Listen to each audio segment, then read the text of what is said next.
Salut à tous, alors moi je fais cette vidéo pour vous partager mon avis de fan d'Avril sur cette histoire de complot qui existe déjà depuis 2011 mais qui refait surface ces derniers jours.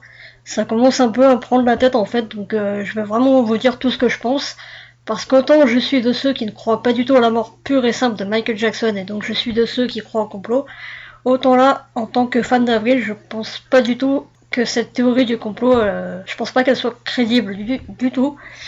Ça me paraît stupide autant qu'impossible. Et donc je vais vous expliquer pourquoi dans cette vidéo. Alors déjà, moi ça m'a fait beaucoup rire cette histoire. J'ai éclaté de rire plusieurs fois en fait parce que je trouve tout simplement qu'il y a des arguments qui sont assez bidons. Au niveau des preuves entre guillemets, c'est les différentes comparaisons qui ont été faites, que ce soit au niveau du physique, au niveau vocal et au niveau de la personnalité d'Avril.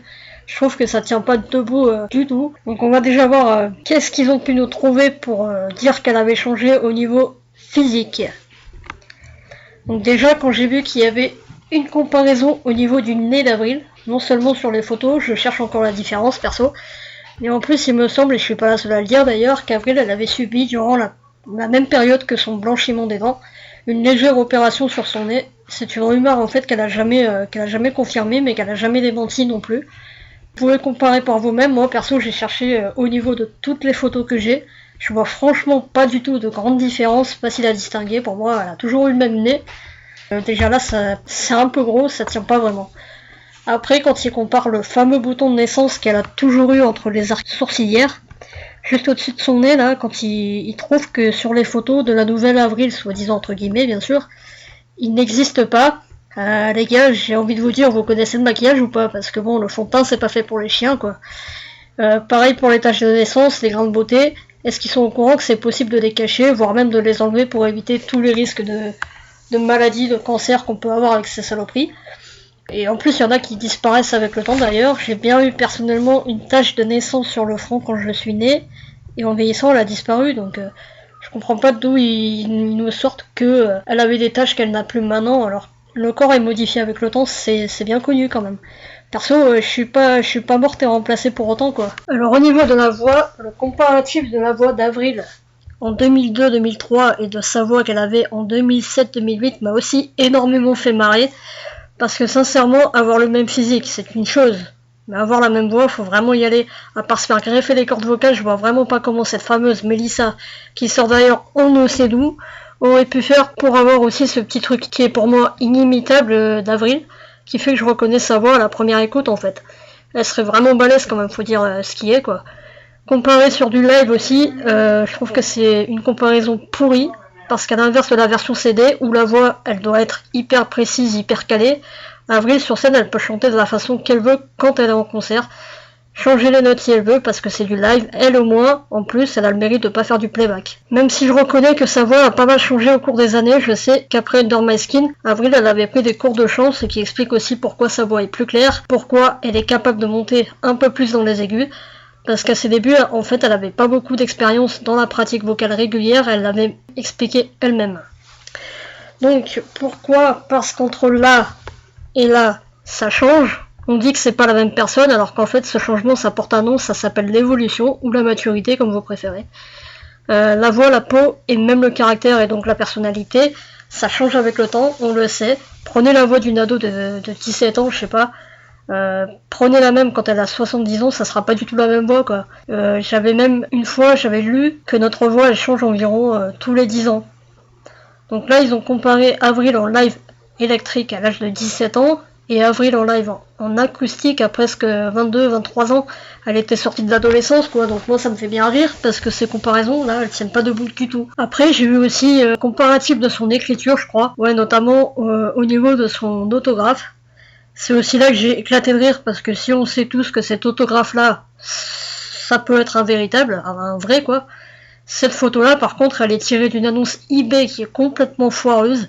C'est une annonce qui, pour moi, est fake, mais à 300%, tellement, justement, l'autographe est très mal refait. Et pour ceux qui diront, oui, mais il y a un certificat d'authenticité avec, j'ai envie de dire, moi aussi, je peux vous refaire l'autographe d'Avril et vous pondre un certificat d'authenticité sur mon PC, parce que tout le monde peut le faire, tout le monde n'en a pas conscience, mais je peux vous assurer que celui-là, c'est soit qu'Avril était bourré quand elle l'a fait, soit que c'est un fake. Au niveau de son écriture, excusez-moi, mais aussi celle de Let's Go, et celle dans Under My Skin c'est la même à 4000%. Donc je pense qu'il faut être un peu miro pour croire le contraire et trouver une comparaison complètement différente. Parce que moi je vois exactement la même écriture. Ah oui, l'histoire de la taille aussi. Alors, soi-disant que c'est suspect parce que notre cher ami Google, sûrement équipé d'un maître qui est allé mesurer Avril directement chez elle, je sais pas, moi je vois que ça comme explication. Donc, cher Google a déclaré qu'Avril faisait 1m58 en 2003 et 1m55 désormais. Et donc elle aurait rétréci, et que c'est pas normal, et donc que c'est pas la même fille, et donc que Avril est morte. Mais oh là là, bah, franchement, mais... Je vais vous faire une confidence sur ma carte d'identité, moi. C'est écrit que je fais 1m55 alors que je fais qu'1m50. Et c'est pour ça qu'en fait je suis morte et qu'on m'a remplacée. Tout s'explique. Non mais sérieusement, est-ce qu'ils peuvent croire vraiment eux-mêmes à leur propre connerie quoi? C'est sûr que Google c'est la science par excellence, c'est hallucinant. Mais d'ailleurs à 3 cm près, est-ce que ça change grand chose? On va chez un médecin qui nous dit une taille, chez un autre c'est pas la même, et sérieux franchement on s'en fout de sa taille. La taille du cerveau de ceux qui croient à tout ça, ça m'inquiète beaucoup en revanche. Oui, Avril était dépressive, bien sûr. Alors parce qu'elle ne souriait pas, parce qu'elle avait un air triste et déprimé à ses débuts, qu'elle chantait des chansons pas très joyeuses, ça fait d'elle une dépressive. Elle avait déjà dit à l'époque d'Under My Skin que son comportement là était lié à sa musique parce qu'elle ne chantait pas vraiment de chansons purement joyeuses. Elle ne pouvait pas sourire à tout va parce que ça aurait été en contradiction totale avec sa musique justement. C'est d'ailleurs un truc qu'elle a répété après la sortie de Girlfriend en disant que comme cet album là, The Best Damn Thing, est joyeux, elle a pu se permettre de se lâcher et d'être toujours d'humeur fun et joyeuse. Et surtout qu'à ce moment-là, en plus, elle était mariée donc elle était heureuse. C'était pas possible pour elle de faire semblant d'être toujours dans le même état d'esprit, de faire la déprimée qu'à ses débuts. Bon après, cela dit, en dehors des interviews et des lives, Avril elle a toujours été quelqu'un de très speed, de très joyeux, il n'y a qu'à voir les DVD, les coulisses à ses débuts, et c'était toujours quelqu'un de jovial. Donc lire qu'elle se serait suicidée par pendaison, après avoir vécu une dépression à cause de la pression médiatique et de son succès ingérable, c'est juste à vomir quoi. Expliquez-moi comment, franchement, tout son entourage et surtout ses parents, sa famille, comment ils auraient pu continuer à garder le sourire face à un sosie de leur propre fille qui est en permanence médiatisée.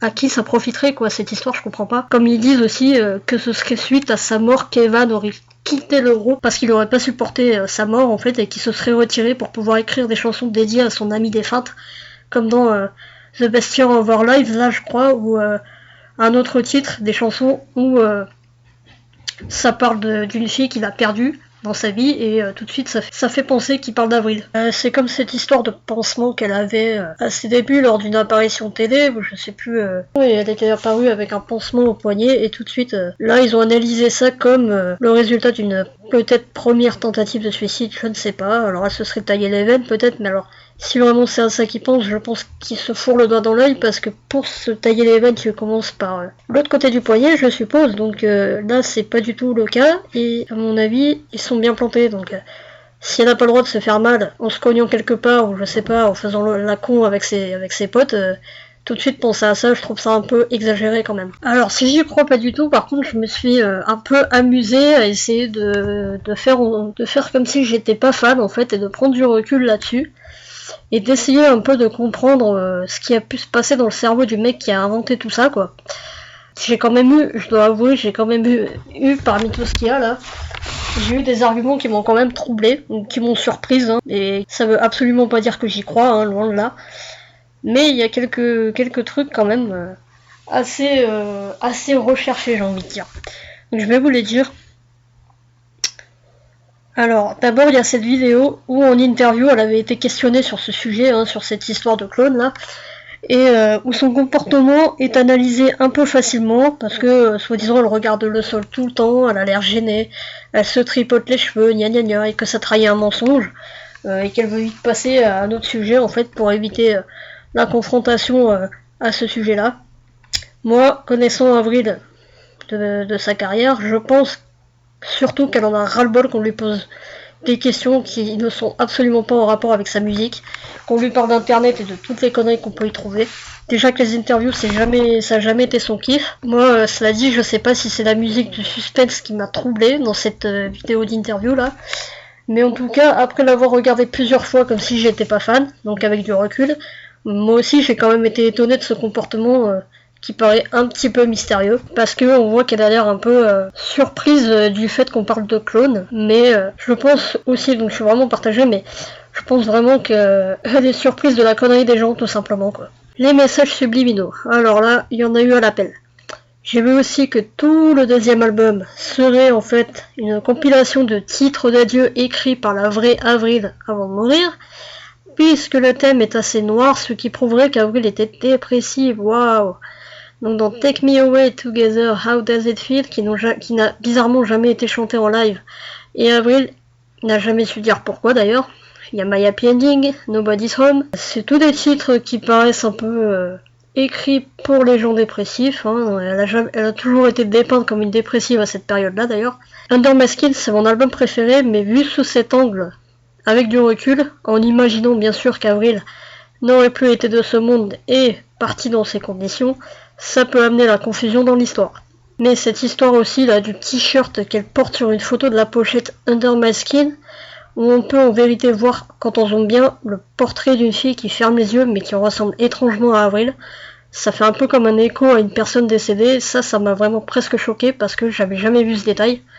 Et sur le coup j'ai un petit peu bugué parce que je me suis dit mais c'est quand même énorme les détails qu'ils ont pu trouver pour prouver des théories pareilles. Ensuite, faisant des recherches sur cette fameuse Melissa, qui serait donc le clone d'Avril, le sosie, tout ce que vous voulez, là, qui l'aurait remplacé depuis 2003, j'ai trouvé, donc dans mes recherches, j'ai trouvé cette photo qui m'a vraiment fait peur, parce que personnellement je l'avais jamais vue, vous me direz si vous l'avez déjà vue. Donc je l'avais jamais vue, mais il s'agirait selon le site là brésilien, d'une photo de la rencontre entre Avril Lavigne, donc la vraie à gauche, et de Melissa qui est à droite, qui aurait eu lieu en 2003. D'un côté je me dis c'est un montage, mais alors qui est très très bien fait, et de l'autre je me dis que c'est quand même bizarre parce que j'ai mis du temps avant de reconnaître Avril sur la photo de droite.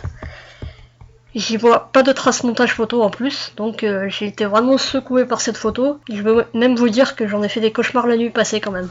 Et puis là, dernièrement, je me suis penché un peu plus sur l'histoire et la musique d'Evan, donc qui est à la base le meilleur ami d'Avril et qui était son musicien à ses débuts. Et j'ai trouvé des trucs pour moi assez bizarres parce que dans beaucoup de ses chansons, il parle d'une fille qui n'est plus là et qui lui manque. Celle qu'il a fait en featuring avec Avril, là, The Best Year of Our Lives, donc traduit en français les meilleures années de nos vies, où Evan explique qu'il a perdu sa meilleure amie et qu'il regrette de ne plus pouvoir lui dire ce qu'il avait sur le cœur. Mais aussi la chanson I Love the Both of You, je vous aime toutes les deux en français, où il parle d'une fille qui lui paraît schizophrénique et qu'il adore, mais qu'il ne regrette pas d'avoir accepté avec ses imperfections.